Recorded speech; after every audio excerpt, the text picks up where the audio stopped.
नमस्कार दोस्तों, Punjab Kesari Navodaya times TV में आप सभी का स्वागत है। कोरोना के बीच में हर तरफ कोई दवा की मांग कर रहा है, कोई इंजेक्शन की मांग कर रहा है, किसी को इलेक्ट्रॉनिक ट्रांजैक्शन करनी है।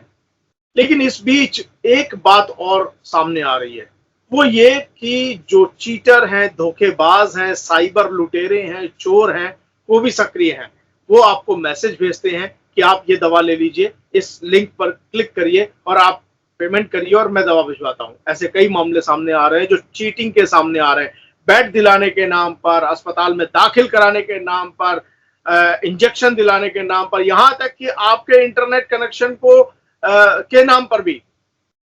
इन सब मुद्दों पर आखिर हम इनसे कैसे बचें, इन लुटेरों को कैसे पहचानें, इन सब मुद्दों पर हमारे साथ बातचीत करने के लिए मौजूद हैं साइबर क्राइम के विशेषज्ञ विजेंद्र सिंह मील। विजेंद्र सिंह जी, आपका स्वागत है। नमस्कार। नमस्कार सर। विजेंद्र जी जो है वो दिल्ली पुलिस और अन्य कई राज्यों की पुलिस के साथ काम करते हैं, अपनी विशेषज्ञता यानी एक्सपर्टी उनको देते हैं। विजेंद्र जी, इन दिनों में किस तरीके के मामले सुनने में आ रहे हैं? जैसा कि पिछले कुछ दिनों से ये देखा गया है कि कुछ लोग बेड बेड के लिए रजिस्टर करने के लिए या वैक्सीनेशन के लिए रजिस्ट्रेशन को लेके या ऑक्सीजन सिलेंडर की सप्लाई को लेके, या अगर बात करूं तो एक इंजेक्शन को लेके भी काफी सारे इस तरह के लिंक आए कि आप उस पर रजिस्टर कीजिए और एक आप सर्टेन अमाउंट जो है आप ऑनलाइन पे कीजिए। तो इस तरह के केसेस बहुत सारे हैं जिसमें फ्रॉड हुआ, ना ही तो उसके बाद में किसी तरह का उनको मेडिसिन मिला है, ना ही उनको कोई किसी तरह का प्रॉपर बेड मिला है, बट उनके अकाउंट से कुछ अमाउंट डिडक्ट हो गया। इनसे हमें बचना होगा। ये एक्चुअल में जब भी आप किसी तरह के कोई पेमेंट या किसी से आपसे कोई बातचीत होती है या सोशल मीडिया पे कोई प्लाज्मा डोनेट को लेके या इंजेक्शन सप्लाई को लेके आपसे कमिटमेंट करता है, तो उसको आपको हमेशा ही सही नहीं मानना है। इसको क्रॉस वेरिफिकेशन उसका बहुत ही जरूरी है अपने एंड पे, कि अगर आप किसी को पेमेंट ट्रांसफर कर रहे हैं तो सबसे पहले उससे मिल लें, या उसका कोई ऑथराइज सेंटर हो तो उस पर जाके आप विजिट कर लें, देन आप उसको किसी तरह का पेमेंट ट्रांसफर करें। एक और मैं कल का एक किस्सा है। एक हमारे मित्र हैं, उनको फोन आया कि आपके मोबाइल इंटरनेट का जो है वो कुछ डॉक्यूमेंट्स अधूरे रह गए हैं, उनको करना है, तो आप जो है ये डॉक्यूमेंट्स भेज दीजिए। उन्होंने पैन कार्ड ये और वो कई डॉक्यूमेंट मांगे। तो मित्रों, जब उन्होंने पड़ताल की तो वो जो फोन करने वाला था कुछ ही देर में अपना आपा खो बैठा और उसने उनको गालियां देते हुए वो फोन रख दिया। वो ये उसका मकसद ये था कि इनके कुछ डॉक्यूमेंट्स हासिल किए जाए और उसके बाद चीट किया जाए। ऐसे मामलों में कैसे बचा जाए विजेंद्र जी? ऐसे मामलों में हमेशा ये ध्यान रखें कि कोई भी टेलीकॉम कंपनी या आईएसपी इंटरनेट सर्विस प्रोवाइडर जो कंपनी है, वो आपसे किसी तरह का कोई डॉक्यूमेंट रिलेटेड, बैंक से रिलेटेड कोई भी डॉक्यूमेंट्स आपसे नहीं लेगा। ओनली वो आपके एड्रेस प्रूफ के लिए डॉक्यूमेंट्स लेता है। वो जब आप कनेक्शन के लिए अप्लाई करते हैं उसी टाइम लेता है।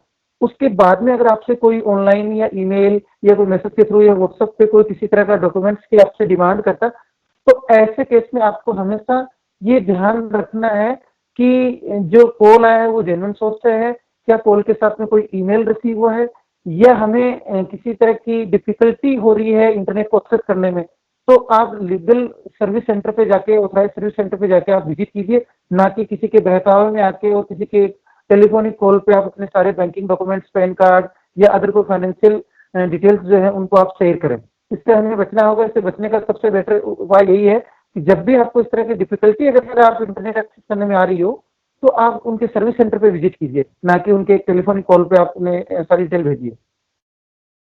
एक और बड़ी बड़ी बात है, वो ये कि बहुत सारे नंबर इन दिनों व्हाट्सएप ग्रुप्स में चल रहे हैं और मैं अपने दर्शकों से ये अनुरोध करूंगा कि आप उन सभी नंबरों को बिना वेरीफाई किए किसी को मत भेजिए।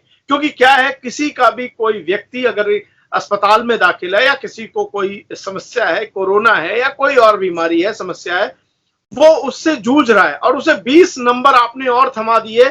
आपकी इंटेंशन खराब नहीं है, आप जो सोच रहे हैं वो अच्छा सोच रहे हैं, लेकिन आपने जाने अनजाने उसको समस्या और दे दी। वो उन 20 नंबरों पर फोन शुरू करते हैं और वो डिसअपॉइंट होते हैं क्योंकि बहुत सारे नंबर बंद होते हैं, बहुत सारे नंबर बोलते नहीं साहब मैं तो राम जी छोले भटूरे वाला बोल रहा हूं, ये नंबर गलत है। क्या ये भी एक क्राइम है विजेंद्र जी? कि आप अनवेरिफाइड इंफॉर्मेशन शेयर करें? और क्या ऐसे मामलों में भी क्राइम होने के चांसेस सुनाई दे रहे हैं, चीटिंग के मामले सुनाई दे रहे हैं?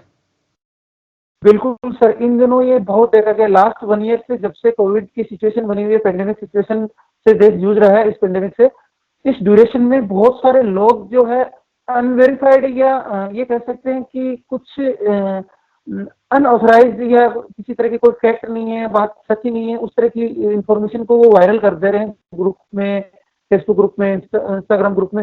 और वहां पे एक तरह का टेबल बना हुआ जिसमें कॉन्टेक्ट नंबर, जैसे अगर मैं एक छोटा सा एग्जांपल लूँ तो प्लाज्मा डोनेशन को लेके बना हुआ है कि आप अगर प्लाज्मा डोनेट करना चाहते हैं, अगर आपको प्लाज्मा की रिक्वायरमेंट है तो आप ये अपना नंबर, कॉन्टेक्ट नंबर और इस तरह की इन्फॉर्मेशन आप दीजिए। तो यहाँ से प्रोडक्ट आपकी इन्फॉर्मेशन गैदरिंग का पार्ट है ये, यहाँ से आपकी इन्फॉर्मेशन ले रहा है वो, यहाँ से प्रोडक्ट। फिर उसके बाद वो क्या करता है, इन्फॉर्मेशन लेके आपको कॉल बैक करेगा कि सर अगर आप प्लाज्मा डोनर हैं तो वो बोलेगा कि सर आपको यहाँ प्लाज्मा देना है, इसके लिए आपको ये रजिस्टर मैंडेटरी है। अगर आपको प्लाज्मा की रिक्वायरमेंट है तो वो बोलेगा कि आपको ये फॉर्म फिल करना है, देन आपको ये इतना अमाउंट इसको देना पड़ेगा। तो इस तरह के फ्रॉड काफी देखे गए हैं। तो ऐसे में हमें जब भी किसी तरह का कोई इस तरह का मैसेज वायरल हो रहा हो किसी व्हाट्सएप ग्रुप में या किसी इंस्टाग्राम या फेसबुक पे, तो हमें उसको क्रॉस वेरीफाई कर लेना है, क्या ये कोई जेन्युइन सोर्स है, क्या इसको जो इसका एडमिन जो है वो आपका कोई नॉन या आपके कोई फ्रेंड है, तो आप उसमें नंबर शेयर कर सकते हैं। अदरवाइज मैं यही करूंगा कि आप जो ऑथराइज्ड लैब है वहीं पे जाके आप कांटेक्ट में आइए और उनसे प्रॉपर आप इंफॉर्मेशन लीजिए। अगर फिर भी आपको लगता है कि नहीं हमें अर्जेंट रिक्वायरमेंट है, तो ऑफिशियल जो गवर्नमेंट वेबसाइट्स हैं उन पे ये डेटा अवेलेबल है, वहां पे आप नंबर को लीजिए, क्रॉस वेरीफाई करके आप ही कॉल कीजिए। अदरवाइज आप किसी तरह का अपने फ्रेंड का, फैमिली मेंबर और मोस्टली वुमेन्स के नंबर सोशल मीडिया पे आपको अपलोड नहीं करने हैं, ना ही प्लाज्मा के लिए, ना ही किसी वैक्सीनेशन और किसी मेडिसिन की रिक्वायरमेंट के। कोई नए ट्रेंड जो आपने अभी इन्वेस्टिगेट किए हैं, आपको लगता है कि इन दिनों किस तरीके से अलर्ट रहना चाहिए लोगों को, आप हमारे दर्शकों को बताना चाहें? बिल्कुल सर, इन दिनों एक मोस्ट ट्रेंड ये देखा गया है कि आपको व्हाट्सएप पे एक मैसेज आता है, उस मैसेज के बाद में वो आपको आपका नॉन या फ्रेंड होने की बात कहता है। देन उसके बाद आपसे वो वीडियो कॉल के साथ कम्युनिकेट हो जाता है। उस ड्यूरेशन में वो आपकी कॉल को पूरा कैप्चर कर लेता है, चाहे आप मेल हैं फीमेल है, इससे उसको कोई फर्क नहीं पड़ता है, वो दोनों ही कॉल को रिकॉर्ड करता है। आफ्टर दैट वो आपको ब्लैकमेल करना स्टार्ट कर देता है कि आप इससे बात कर रहे हैं, आप मेल हैं तो फीमेल से कांटेक्ट में हैं, इस तरह के आपको ऑफेंसिव एक वीडियो तैयार कर लेता है और उसको सोशल मीडिया, यूट्यूब और आपको इंटरनेट पे वायरल करने की आपको इस तरह की धमकियां मिलती हैं। देन वो आपके इसके अगेंस्ट एक रैंसम, एक मनी की, पैसे की डिमांड करता है। तो ऐसे केस में हमें किसी भी अननोन पर्सन का वीडियो कॉल एक्सेप्ट नहीं करना है। अगर इस तरह का कोई वीडियो कॉल आ रहा है तो आपको बिल्कुल भी एक्सेप्ट नहीं करना है और उस पर्टिकुलर नंबर को आप ब्लॉक कर दीजिए जब तक आप उस यूजर को नहीं जानते हैं। फिर आपको लगता है कि इस तरह को आ रहे हैं, रुकी नहीं, तो आप नियर बाई ऑफिसर या पुलिस स्टेशन जाके कंप्लेंट पा सकते हैं। दूसरा, इन दिनों वो देखा है जिसका साइड कोड है, तो यूजर वाला फोन यूज करते हैं, उनके यहाँ ये देखा गया है कि उनका व्हाट्सएप को दूसरा ओपन कर रहा है, वो देखा गया है।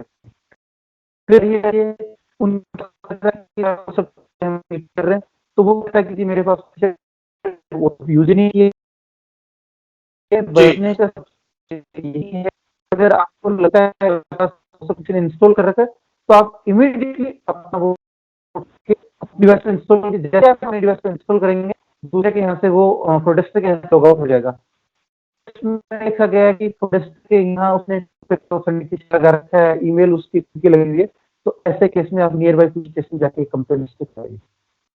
देखिए, मुझे लगता है शायद टेक्निकल खराबी की वजह से कई बातें हमारे दर्शकों को आपकी समझ में नहीं आई हैं, लेकिन जो मैं बता देता हूं दर्शकों को थोड़ा विस्तार से।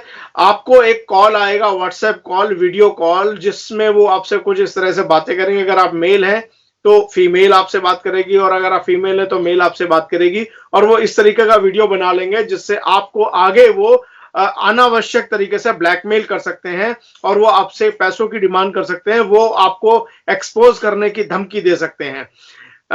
मेरी अभी हम बात कर रहे थे और मेरे पास अभी भी एक मैसेज आया है कि एक कॉल एक कोरोना पीड़ित के परिवार के लोगों को आया और उन्होंने कहा कि हम अस्पताल से बोल रहे हैं और हमें तुरंत एक इंजेक्शन लगवाना है और आप तुरंत पैसे जो है वो फॉरवर्ड कर दीजिए।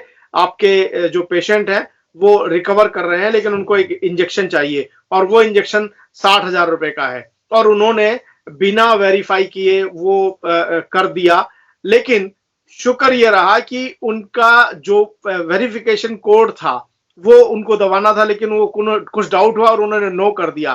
देन उन्होंने फिर से जब संपर्क किया अस्पताल से और पेशेंट से तो पता चला कि नहीं, उनकी तरफ से ऐसा कोई कॉल नहीं किया गया है। हम अपने दर्शकों को अलर्ट रखना चाहते हैं, हम उन्हें बताना चाहते हैं कि आप इन साइबर क्रिमिनल से बच के रहें। आपको कोई भी अनावश्यक लॉटरी, फोन, कोई भी लालच में नहीं आना है। आपका कोई पुराना दोस्त होने का दावा करे, जब तक कंफर्म ना हो आप उसे अपनी कोई भी बात, कोई भी चीज शेयर ना करें। विजेंद्र जी, आप हमारे साथ जुड़े, आपका बहुत बहुत धन्यवाद। हम ये उम्मीद करते हैं कि मेरे और आपके प्रयास यानी पंजाब केसरी और नवोदय टाइम्स के प्रयासों से अगर हम अपने दर्शकों को, इस देश के लोगों को धोखे से बचा सके तो हमारा प्रयास सफल होगा। विजेंद्र जी नमस्कार। नमस्कार।